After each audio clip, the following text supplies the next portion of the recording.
Wayne's gopher brought in some pay and kept her most desperate worries at bay, at least during working hours. She couldn't ask more than that of her new life. Not yet.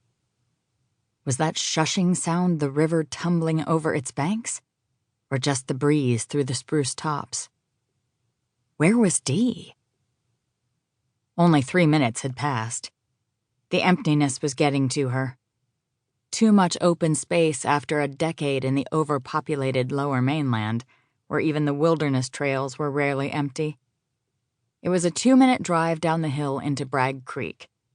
She could grab a burger at the bar, the only eatery that wouldn't look askance at her dusty jeans, work boots, and faded t-shirt. Okay, 2 more minutes and then she was going. She scanned the front of the house again. Still, no drapes fluttered, but this time she recognized something odd she'd overlooked in her annoyance. Dee loved the sun and the wide-open sky, fir trees piercing the blue, birds fluttering past her windows. Loved to watch deer wander through the yard to nibble on anything she planted. She had gushed about all that to Lacey when she'd first moved out here, 6, maybe 7 years ago. That explained the spiky shrubs, anyway. Not deer food.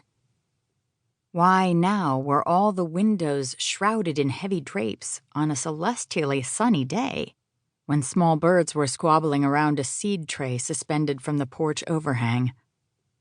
All these Dee loved, and yet she had blocked them out. Lacey straightened up, surveying the house with the keen ex-cop's eyes she hadn't fully brought to bear earlier. No visible windows were open, but that could mean air conditioning. No drapes had been disturbed since her last scan. If the back of the house wasn't as closed in, maybe Dee was merely protecting expensive upholstery from sun damage. Circling the house would fill in the 2 minutes nicely. A single glance inside could ease the half-formed worry that her old friend might be lying injured inside, victim of an accident, or worse. Times beyond count as a constable, she had undertaken welfare checks on strangers, saved a few, and found some past saving. She could not let this one pass her by. Returning to the carved front door, she turned left past the vast windows and around a massive fieldstone chimney stack.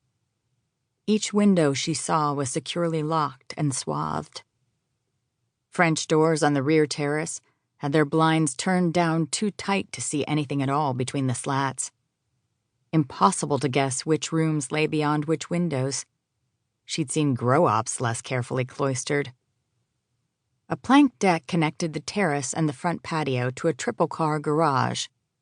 A high post-and-beam pergola supported a riot of blossoms in hanging baskets well above the reach of a deer's teeth. Garage doors, all locked. No sign of forced entry anywhere. No signals of distress. Just an unfriendly house devoid of its current resident. She skirted the sage-green deck furniture and looked again over the rear yard. The spruce circle was wider here, leaving space for a tended lawn and opening a gap where a woodland path ran up to a wider trail. A wire-fenced dog run attached to the garage was deserted, but the stainless steel water bowl was half full. Maybe Dee had simply taken a dog for a walk. She'd always had a dog. Young Duke, a honey-haired Labrador, had hiked the Algonquin Trail with them when he was a gambling pup, barely knee-high. He'd be old now, and slow. Maybe it was a slow walk, and this search and speculation were only the old habits of a cop's brain that had not quite retired 6 weeks ago when Lacey's resignation letter landed on her staff sergeant's desk. The RCMP had been her life for most of a decade, and now it wasn't. Her head needed time to adjust to civilian life, to stop seeing criminals behind every closed curtain. Dee had simply gone for a walk and lost track of time. Blue sky reflected on glass in the garage's rear wall. A window inside the dog run above Lacey's head.